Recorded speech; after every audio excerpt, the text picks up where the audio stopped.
বিশ্বনবী পাগলের মতো একবার হাউজে কাউসারে যাবেন, একবার সিরাতে যাবেন, একবার পুলসিরাতের দিকে, একবার হাউজে কাউসারের দিকে পাগলের মতো দৌড়াতে থাকবে। তার কোনো গুনাহগার উম্মত যাতে জাহান্নামে ঢুকে না যায়। কিয়ামতের ময়দানে ওই বিভীষিকাময় সময়ে মুসিবতের কালে মানুষগুলো পাগল হয়ে বিশ্বনবীকে খুঁজতে আরম্ভ করবে। সবাই মিলে বিশ্বনবীর কাছে যেয়ে বলবে, ইয়া রাহমাতাল লিল আলামিন, দেখেন আমাদের কি অবস্থা, কি কঠিন বিপদে আমরা আছি, দাঁড়াতে পারি না, সূর্যের আলোতে ঘেমে হয়রান। আজকে কেউ সুপারিশ করতে পারবে না।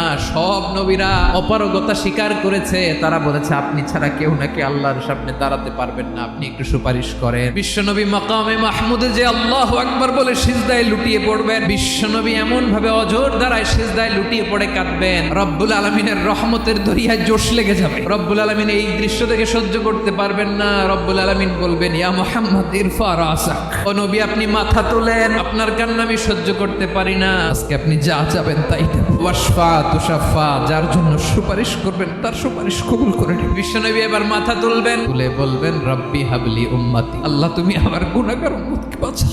এই দুনিয়ার বুকে রব্বুল আলামিন সব নবীকে একটা করে দাওয়া মুস্তাজাবা দিয়েছেন, মানে যে দোয়া করলে কবুল হয়ে যায় সাথে সাথেই। দুনিয়ার সব নবীরা ওই দোয়াটা দুনিয়ায় করে ফেলেছে। বিশ্বনবী বলেন, আমি করি নাই। ওয়া ইন্নী আখতাবিউ দাওয়াতি শাফাআতান লি উম্মতি ইয়াউমাল কিয়ামা, আমার ওই স্পেশাল দোয়াটা দুনিয়ার বুকে কঠিন বিপদে পড়েও কোনোদিন করি নাই। আমি আমার স্পেশাল দোয়াটা কিয়ামতের দিন আমার গুনাহগার উম্মতকে সুপারিশের জন্য রেখে দিয়েছি।